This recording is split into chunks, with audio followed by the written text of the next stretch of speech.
The rise, fall, and revival of Enugu's iconic Hotel Presidential. Once a beacon of luxury and a symbol of Eastern Nigeria's industrial ambition, the Hotel Presidential in Enugu now tells a tale of both grandeur and decay. Built after independence as part of the late Dr. Mike Okpara's grand industrialization plan, the sprawling 100-room edifice stood as a testament to the vision of the defunct Eastern government. It was a hub of elegance, where visitors from afar and wide gathered, basking in the sophistication of its world-class amenities. Located near the heart of Enugu's three-arm zone, the hotel was more than just a hospitality center. It was an economic powerhouse. During the administration of Governor Chimaroke Nnamani, the Hotel Presidential flourished, attracting both local and international visitors and generating impressive revenue.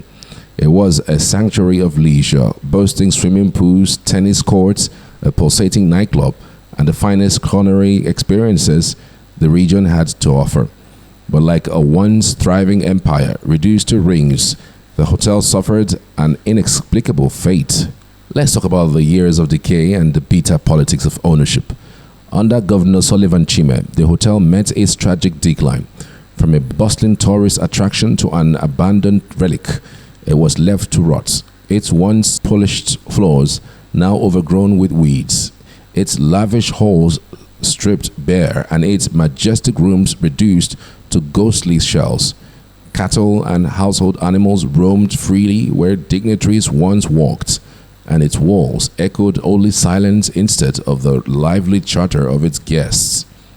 Then came whispers of betrayal. Reports emerged that the Chime administration had entered into a 4 billion naira concession deal with E-Hospitality Services Limited to restore the hotel to its former glory. But instead of rejuvenation, the deal ushered in allegations of foul play. Ray Nnaji, an Enugu-based lawyer and former national auditor of the People's Democratic Party (PDP), did not mince words. He accused the former governor of outright selling off the state's prized assets, petitioning the Economic and Financial Crimes Commission (EFCC) for an investigation. According to Nnaji, the Hotel Presidential wasn't the only casualty of Chime's alleged economic sabotage. The Enugu International Conference Center suffered a similar fate, sold off under controversial circumstances, leading to a further economic downturn for the state. There is no revenue from companies like the Hotel Presidential. Enugu people have lost jobs and businesses have suffered, Nnaji lamented. When I see the Presidential Hotel Enugu and remember what Presidential Hotel Port Harcourt represents, I feel like crying, because it's very unfortunate that we will have that kind of asset and we allow it to waste. Because if you go to Port Harcourt, you see what Presidential Hotel is doing to the River State, even South. That is what the Presidential Hotel Enugu ought to be doing to Enugu State and Southeast. We got status symbol that came in, but they came in under an arrangement which is supposed to be a tripartite arrangement with government. The idea is that they partner with us. I can tell you honestly speaking that if we have continued the way with the agreement we signed, which is still a subsisting agreement, so as far as I'm concerned, the irresponsibility and the impunity of government affected it, made Presidential Hotel now very, very, very sick. Let's say it was sick before, but it has now become very, very, very sick. For years, residents watched in despair as the hotel decayed. Political promises came and went, but the structure remained a haunting reminder of what once was. Then in April 2024, a new chapter began. Governor Peter Mbah, a businessman with a reputation for strategic partnerships, made a bold move, reviving the long-abandoned Hotel Presidential. Skepticism was high. Many dismissed the announcements as another hollow political promise. But time has proven otherwise. Almost a year later, the transformation is undeniable. The skeletal ruins of the past are giving way to a stunning reconstructed architectural masterpiece. The restoration isn't just a facelift. It represents Mbah's larger vision for Enugu's tourism industry. Side by side with the rebirth of the International Conference Center, the hotel is at the heart of an ambitious plan to make Enugu a premier business and tourism hub.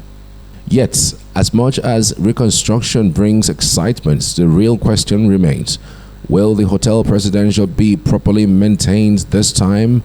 Historical records indicate that part of the hotel's financial collapse stemmed from unchecked government interference. Top officials enjoyed its lavish services without ever paying, bleeding it dry. Will this cycle repeat itself?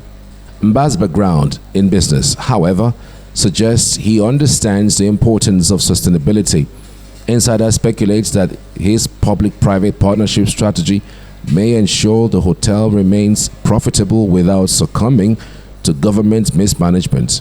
If executed correctly, this revival could set the stage for a tourism renaissance in the southeast, drawing visitors from across Nigeria and beyond. For Enugu residents, the Hotel Presidential isn't just a building, it is a symbol of lost glory and the promise of renewal. With 90% of the reconstruction complete, anticipation runs high. Those who remember its golden days feel a surge of nostalgia, while a new generation eagerly awaits its reopening, hoping to witness the resurgence of a landmark once hailed as the pride of the East. For now, all eyes are on Peter Mbah. Will he succeed where others failed, or will history repeat itself? Enugu awaits, hoping that this time the promise is real. Endeavor to like, share, and subscribe to this channel. Thanks for watching. See you later.